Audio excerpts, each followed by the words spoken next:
Today, I want to share with you a deeply moving story, one capable of changing the way we view our everyday lives. I invite you to stay with me until the end, because what you're about to hear has transformed my spiritual life in ways I never could have imagined. Before we begin, I have a small favor to ask. Please leave a like, subscribe if you haven't already, and let me know in the comments where you're tuning in from. It will help us feel so much closer as a community. Thank you so much for doing that. Now let's begin the story. My name is Lucia, and until not long ago, my life was enclosed within walls of luxury. Persian carpets, solid gold jewelry, and wardrobes overflowing with designer clothes. At least, that's what I believed. To others, I seemed a fortunate woman, married to Roberto, a wealthy businessman well known in California's most exclusive circles. I enjoyed the very best that money could buy. We lived in an immense villa surrounded by palm trees and meticulously groomed gardens. I walked among antique furniture, gleaming marble, and original works of art. Every morning, I could choose from dozens of gold necklaces, bracelets, and earrings, each more flamboyant and lavish than the last. Gold was my passion. I wore it proudly, as if its splendor could reflect my own identity. I certainly wasn't born into that opulence. As a child, my parents, immigrants from Europe, simple, devout people, raised me with principles of modesty and faith in God. They took me to Mass, taught me prayers, tried to pass on the belief that life wasn't just a collection of objects, but a gift to be lived according to the divine will. Yet as I grew older, I set aside their spirituality, finding it old-fashioned, burdensome. My physical beauty, my ability to stand out at parties, and then meeting Roberto, rich and self-assured, made me forget everything else. Our villa was a microcosm of material perfection, a driveway wide enough for 2 limousines, exotic flowers and imported fragrances, a pool with golden mosaic tiles and semi-precious stones, statues of mythological figures lining the garden, a private gym equipped with every comfort. And I was at the center of that stage, groomed, wearing clothes chosen by up-and-coming stylists, my makeup done by internationally acclaimed artists. People admired me. Women whispered among themselves, wondering what my secret was for such radiant skin, while men looked at me with a kind of reverence. But the truth is that behind those smiles and glances, there was only a deep void, a void I myself did not recognize. I spent my days staring into the mirror, making sure every detail of my appearance was flawless. I never went out without at least one gold accessory. Sometimes rings, sometimes flashy earrings, often heavy, massive bracelets capable of attracting attention even from afar. When I held a glass of champagne at charity events, ironically almost always in favor of causes I barely knew, the gold of my ring sparkled under the crystal chandeliers, reminding me that I belonged to the elite, to a world where anything was possible. As for Roberto, he was a distant man. For years I hadn't noticed his coldness, the lack of real dialogue between us.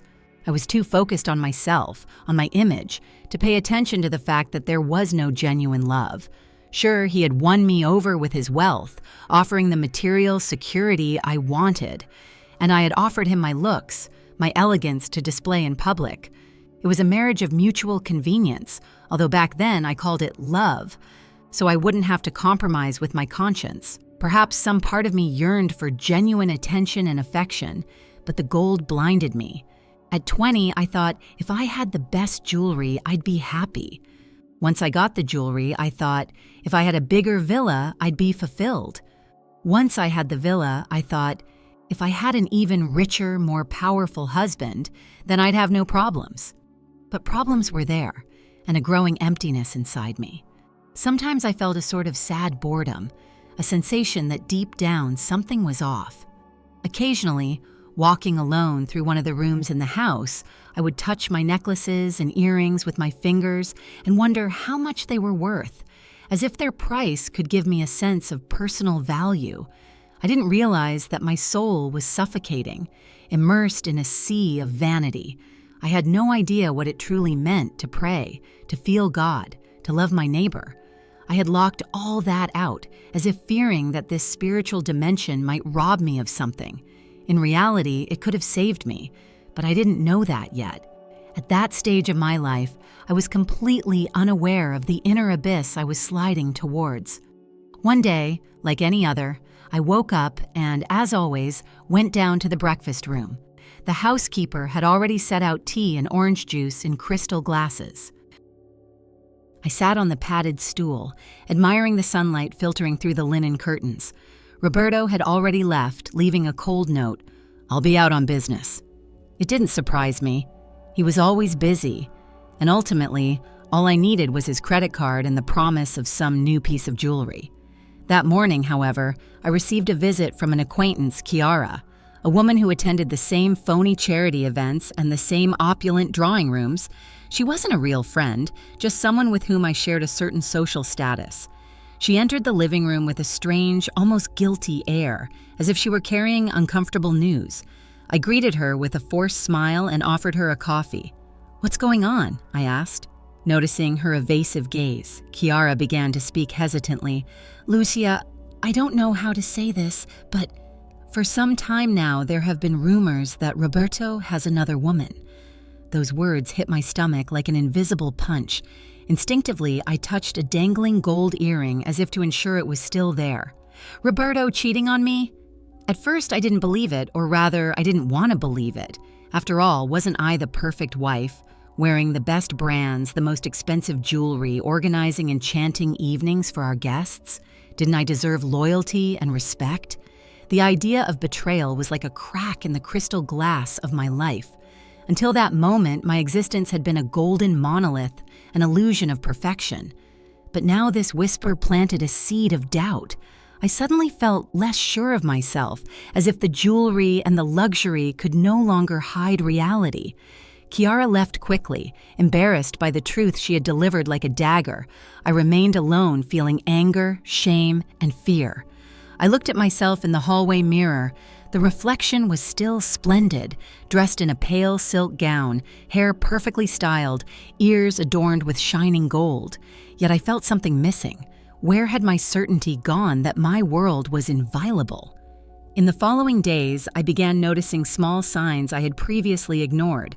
Roberto's frequent trips, his lack of interest in our conversations, which were already minimal, the cryptic messages on his phone. The gold I wore no longer gave me the same thrill as before. I began to feel a subtle disgust for those gleaming chains, as if they had suddenly become cold and empty, incapable of consoling me. I couldn't confront him immediately. My pride wouldn't allow it. But one evening, while waiting for him to return, I realized that I had nothing, absolutely nothing, beyond money and luxury. I had no true friends, no projects, no ideals, no God. Why was I thinking about God? Perhaps the sermons I'd heard as a child came back to mind, my parents' words about the need for an inner life, the call to prayer.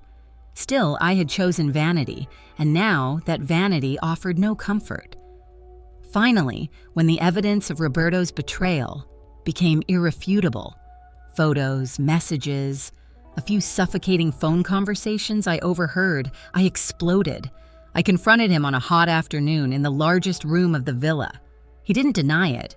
He only tried to downplay it, to offer some absurd explanation, promising me more jewelry, travel, even more expensive gifts, as if gold could patch up the wound in my heart. I felt humiliated and worthless. I realized that in Roberto's eyes, I was just a luxury object, like a decorative item for gala dinners. Was this what I had become? An empty shell, a golden doll? I screamed out my anger, took off a ring and threw it at his feet. "You won't buy me any more with your jewelry, Roberto. I need something real, fresh air to breathe." He looked at me incredulously, as if he no longer recognized me. I didn't recognize myself either. At that moment, I understood that I had to leave, abandon that golden castle of illusions. But where would I go? Without his money, his protection, my habits, I would be nothing. Perhaps, I told myself, it's time to seek something more important. Perhaps there's a life beyond gold. I left the villa. I made a decision I never would have considered possible. I rented a tiny 500 square foot apartment in a crowded California city center.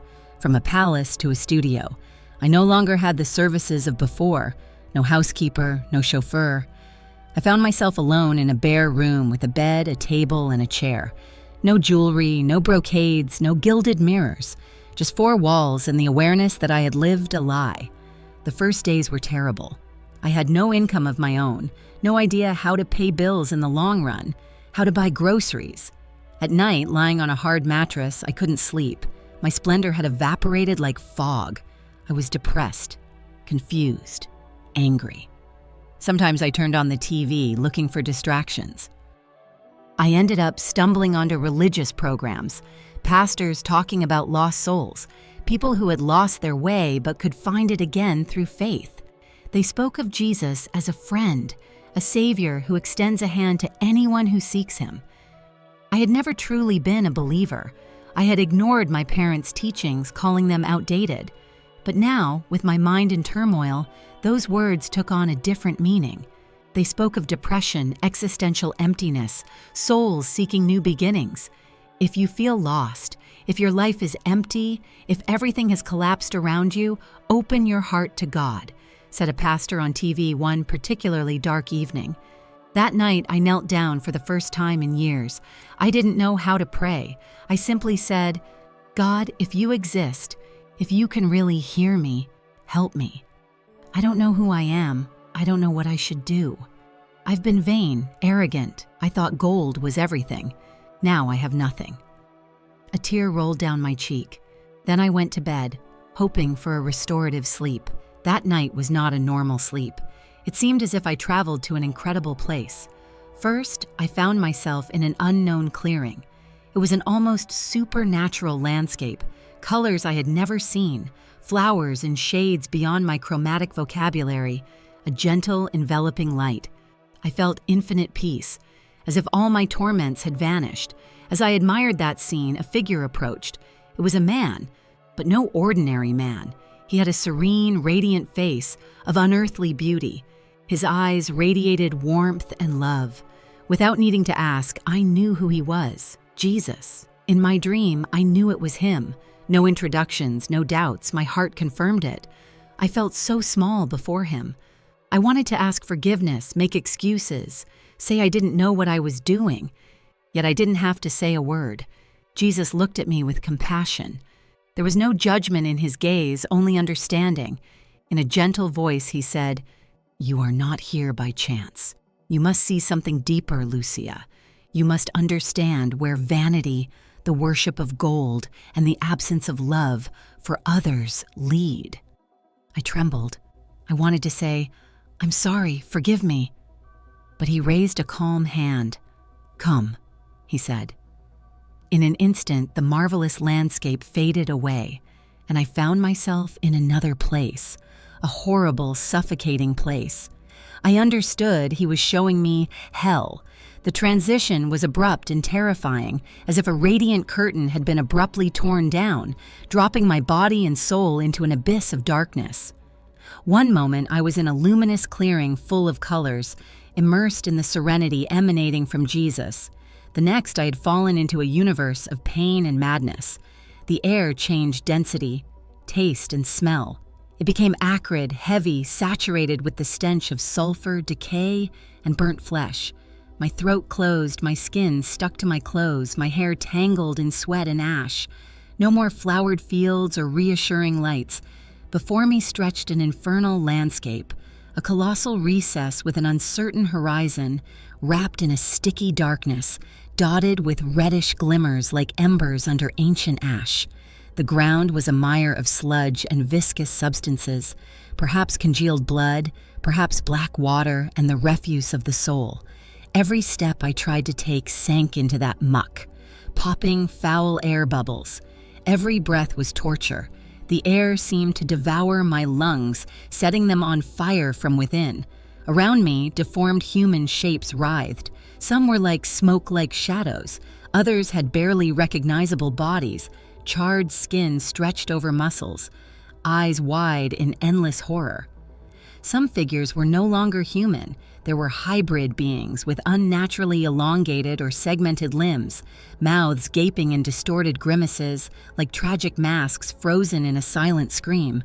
But the voice was not silent. A chorus of screams, moans, curses, and wails echoed all around like a grim funeral chant with no end. I tried to move, confused, terrified, wondering where Jesus was. I didn't see him, but I felt a presence behind me, an invisible shield protecting me from the violence of these damned souls. I knew that if left alone, they would drag me into their despair, craving contact, perhaps to vent their agony.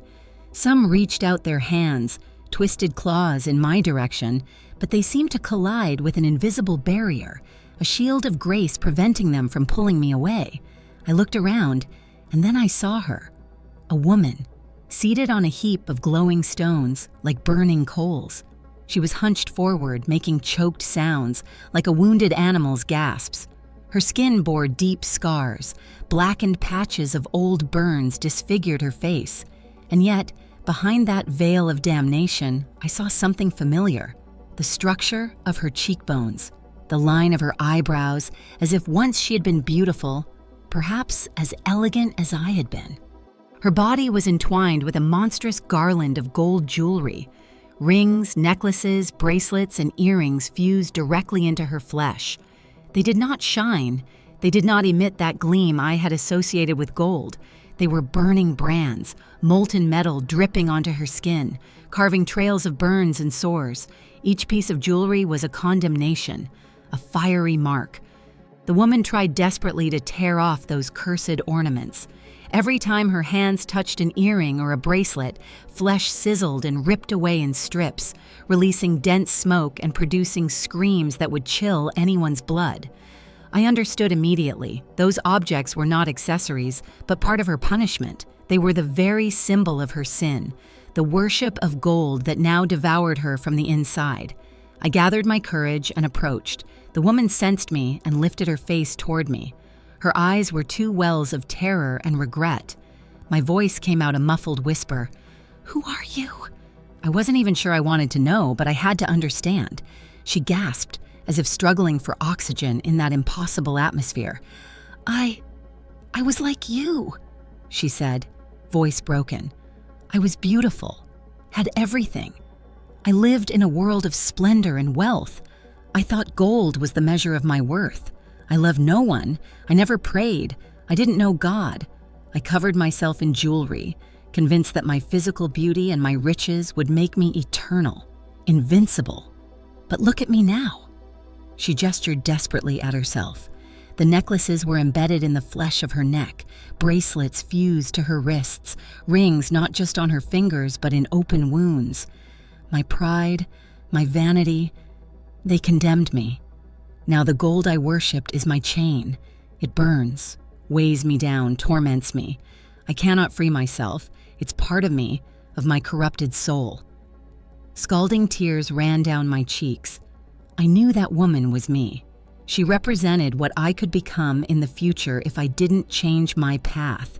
I had been taken into that hell, shielded by grace, to understand what was at stake, to realize that my soul risked the same fate. There were no compromises. Either I opened my heart to God or I would end up like her. Around us, hell displayed itself. I noticed other souls. Some screamed with their faces turned upward toward a sooty sky that would never bring rain or comfort. Some bit their hands down to the bone, others tore out their own hair and scalp. I saw a man in luxurious garments, now reduced to burning rags, trying desperately to extinguish the flames with his bare hands, to no avail. Others had precious stones set in their eyes, like burning rubies that blinded them with pain. There were those who, punished for greed, tried to pick up molten gold coins from the sludge, burning their fingers in an endless cycle. Those who had been cruel were bound in red-hot iron chains, dragged by indistinct creatures that scratched and mocked them. The landscape was mutable. Sometimes I glimpsed spectral structures on the horizon, like towers of bone and iron, or a lake of boiling pitch where some souls were pushed and then emerged screaming. It was a place beyond time, without hope, where repentance no longer existed. It was too late for them. No prayer could be heard there. Everything was pure despair, without a shadow of redemption. The chained woman spoke again between choking sobs. "You cannot imagine how much I have regretted my days on earth, the moments when I could have bowed my head and prayed. Ask God for forgiveness. I had countless opportunities to be generous, to show mercy, but I was blind, selfish. Now everything that defined me is the source of my torment. The gold I adored devours me like a poison." Suddenly, everything changed. As if dragged into another vision, I saw her in life, elegant, admired, laden with jewelry at the center of a ballroom, everyone watching her, envious and fascinated. Then the scene shifted to a hospital bed. The woman was terminally ill, the jewels abandoned in a drawer, with no one by her bedside. She died alone, with an empty soul. Finally, a flash of light. I saw her in a line of souls before an immense throne, bathed in divine light. A voice, or maybe a formless presence, was judging the souls. Some were welcomed into a realm of peace. Others, like her, were rejected. When her turn came, the jewelry meant nothing. In fact, it weighed on her soul like a millstone. She had no love, no faith, never knew mercy. She was an empty shell, full of vanity and pride. She was cast into the abyss. The vision returned to hell as she lowered her head among the flames. My heart was shaken. I understood that saying, "I'm sorry," wasn't enough for salvation. One had to live love, charity, and humility. One truly had to change. No shortcuts existed. This was no fairy tale, but an eternal reality. I desperately sought Jesus' presence. "Please show me a sign," I wanted to scream, but I don't know if my voice had sound in that horror. I felt an invisible hand pulling me out of that nightmare landscape. The screams faded. The stench dissolved. In an instant, I was back in the enchanted clearing, full of celestial colors and fragrances. Jesus stood before me. His eyes were filled with compassion, but also with an unappealable solemnity. "You have seen what you needed to see," he said calmly. "Now you understand the truth. Vanity, the worship of gold, selfishness lead to only one end, eternal torment. If you truly desire my forgiveness, words are not enough. You must show it in your actions. Return to your life, change your heart and your deeds. I will be with you, even if you cannot see me. But remember, the choice is yours." I wanted to throw myself at his feet, thank him, promise I would never be the same. But there was no time. With a silent flash of light, the vision vanished. I woke up with a start in my small apartment. I breathed deeply, touched the rough sheets of my bed. I was confused, shaken, but also relieved. I was not in the hell I had seen, not imprisoned by flaming jewelry. I was still alive. I still had a chance. The sky outside my window was bright. A new day was beginning, and I felt an impulse to pray, to truly kneel, to thank God for not having already condemned me, and that's what I did. I knelt on the bare floor and said a trembling prayer. "God, Jesus, please guide me. I have seen the horror. I have seen what happens to empty souls like mine. I don't want to end up like that. I promise I will change." I heard no celestial voices, no mystical sounds, but I felt a new calm in my heart, a beginning of hope. I had left my husband and the life of luxury. That was the first step. I recognized my guilt, my vain attachment to gold, my scorn for the spiritual dimension. Now I had to act accordingly. I immediately thought of the jewelry I still kept in a small suitcase. Not as many as before, but I had taken some out of fear of having nothing. Now I looked at them with different eyes. I no longer saw beauty, but a warning. I gathered them and decided to get rid of them. I would sell some, not to get rich, but to have a means of survival. I wouldn't spend that money on new luxuries, but to pay rent, buy food, and maybe help someone in need. It was a huge change for me, once so attached to every gram of gold, as if it were a talisman. I left the house and went to a pawn shop. The man behind the counter gave me a strange look when I handed him the jewelry.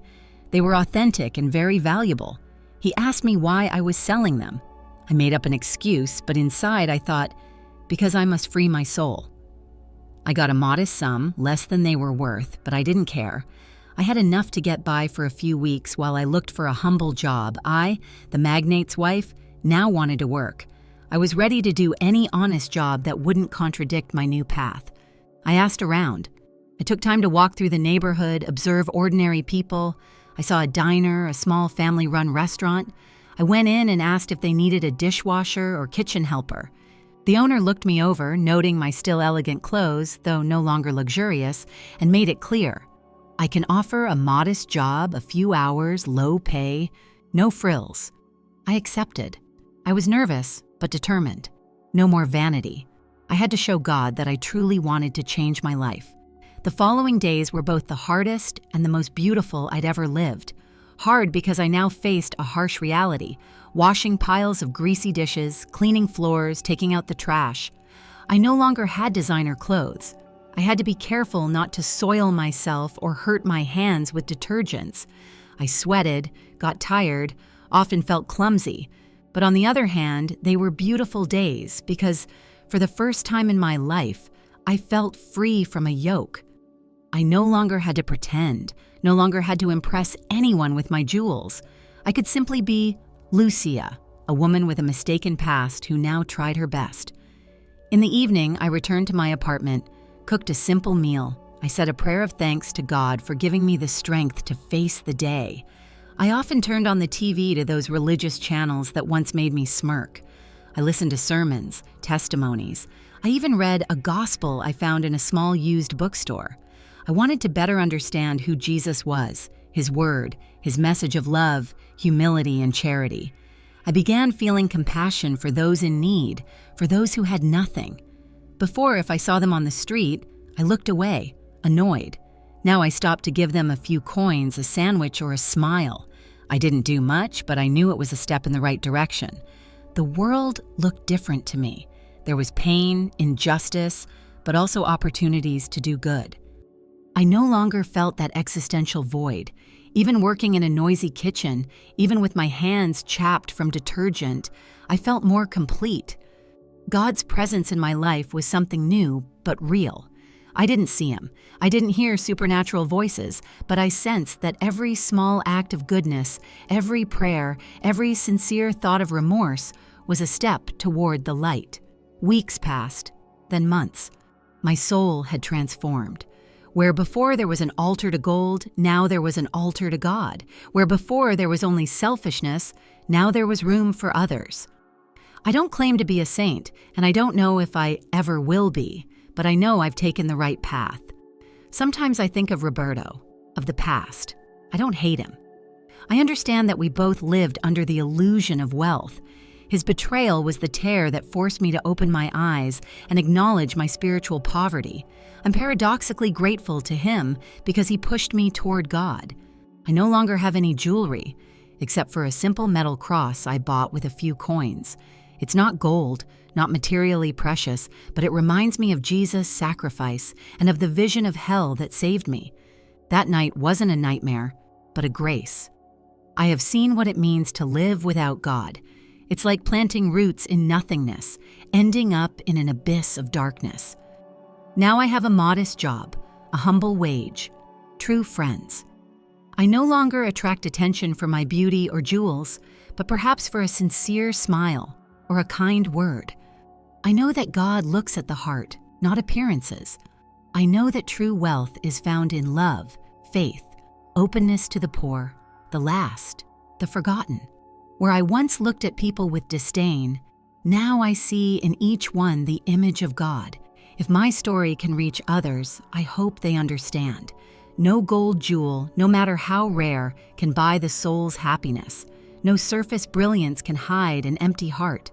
And in the end, when the time of judgment comes, we won't bring our rings, bracelets, or necklaces with us. Our soul will be weighed. If it has been generous, merciful, humble, it will find true light.